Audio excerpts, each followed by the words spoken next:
Dalam hitungan beberapa hari lagi nih, Presiden Jokowi akan turun dari singgasana kekuasaannya dan digantikan oleh presiden terpilih, yaitu Prabowo Subianto.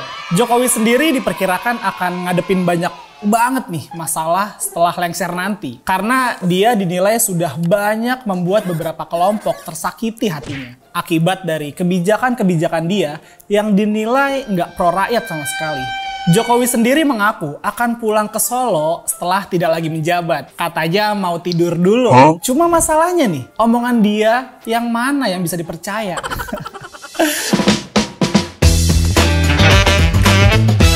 Kalau gue prediksi sih, setelah menjabat, dia akan pulang ke Solo untuk cawe-cawe di Pilkada Jawa Tengah. Lah, kok bisa? Nggak punya kekuasaan, tapi kok bisa cawe-cawe? Jawabannya ya jelas bisa. Karena dia masih punya modal politik yang masih bisa dimanfaatkan. Menurut gue nih ya, sebagian masyarakat di Jawa Tengah itu masih sangat termakan ilusinya kalau dia itu orang baik dan sederhana. Makanya, sebagian akan tetap mendukung dia.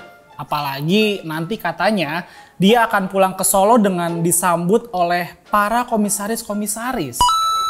Maksudnya para relawan dia yang jadi komisaris. Salah lagi. Maksud gue para relawan dia lah yang masih setia lah.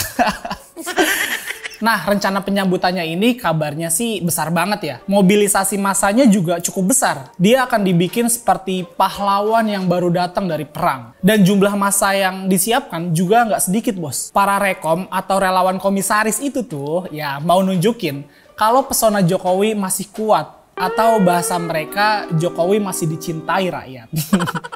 Mainan gue dulu, bos. Terus pertanyaannya nih, ngapain sih mereka kayak gitu?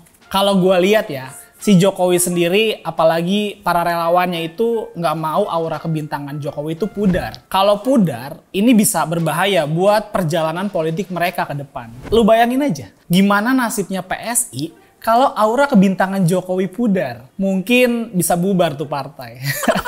Mungkin ya. Nah, yang paling menarik lagi nih adalah gimana nasib teman-teman gua, yaitu relawan-relawan Jokowi yang udah menikmati jabatan enak di bawah kekuasaan Jokowi. Sebagian dari mereka gua tahu lah, ada yang nggak punya kualitas dan integritas. Gua tahu kok mereka ada yang dapat jabatan komisaris atau jabatan lainnya itu cuma karena dikasihanin aja. Kalau otak sama skill mah nggak ada, bos, alias kosong.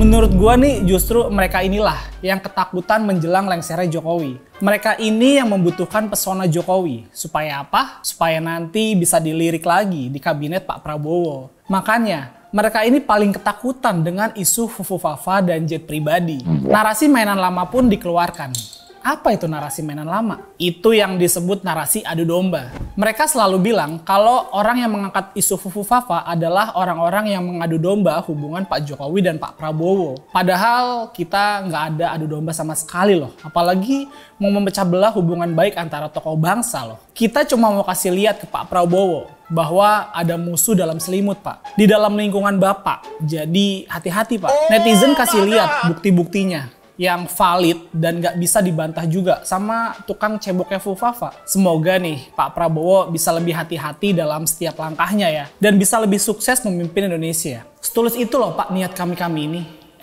Malah dibilang mau adu domba. Dia pikir Pak Prabowo dan timnya sekerdil mereka. Cara berpikirnya kali ya. Gua lihat nih, isu yang ramai belakangan ini emang cukup bikin gerah lingkaran Jokowi. Lu bayangin aja, kalau sekelas komisaris akhirnya harus kembali menjadi buzzer. Cuma buat nge-counter isu-isu beginian nih. Berarti mereka udah panik bener kan? Padahal kalau gue perhatiin nih, pendukungnya Prabowo sih kalem-kalem aja. Yang panik itu malah pendukungnya Jokowi. Dan teknik mereka masih sama aja. Kill the messenger atau hancurkan si pembawa pesan. Nggak perlu dilihat pesannya. Tapi kalau pesannya merugikan reputasi bosnya, maka dia harus dihancurkan kredibilitasnya. Seperti itulah kira-kira yang mereka lakukan. Dan akan mereka lakukan kepada siapapun yang menyerang bosnya. Gua bisa tahu ini ya kan, gue dulu pernah di situ, bos. Kalau gue sih ngelihat teman-teman gue yang di sana nih ngelakuin itu karena terpaksa. Kalau nggak kayak gitu, mungkin mereka takut. Mereka nggak dapat jabatan lagi di rezim selanjutnya. Karena pendukung setianya Pak Prabowo kan banyak dan udah lama di sana. Dan biasanya kan penguasa cenderung mengutamakan pendukungnya dulu untuk menduduki suatu jabatan. Masalahnya nih, terus nasib para relawan Jokowi itu gimana? Apalagi selama beberapa tahun belakangan ini nih, hidup mereka udah tergolong enak dibandingkan kehidupan mereka yang sebelumnya. Masa mereka mau balik lagi jadi gembel yang nggak berguna? Mana integritasnya? Nggak ada. Skillnya nggak punya. Terus mau ngapain? Jadi ya saat ini mereka akan melakukan apapun untuk ngebuat citra Jokowi nggak turun lagi. Selanjutnya ya nggak tahu deh. Tapi apapun itu gue tetap hormatin mereka kok. Mau mereka komisaris kek, gembel politik kek, mereka tetap temen gue. Gimana pun kita pernah barengan ngejalanin kebodohan yang sama. Cuma gue memilih untuk keluar dan mengasah pikiran dan kemampuan gue. Supaya gue bisa mandiri dan berdiri di atas kaki gue sendiri. Sementara mereka masih memilih nyebokin Jokowi. Silakan aja, tapi tetap, lo gue tetap friend. Sorry to say kalau ada omongan gue yang gak sejalan sama kalian, perbedaan ini jangan membuat kita berhenti berteman ya. Gue Iwan Chan, bye!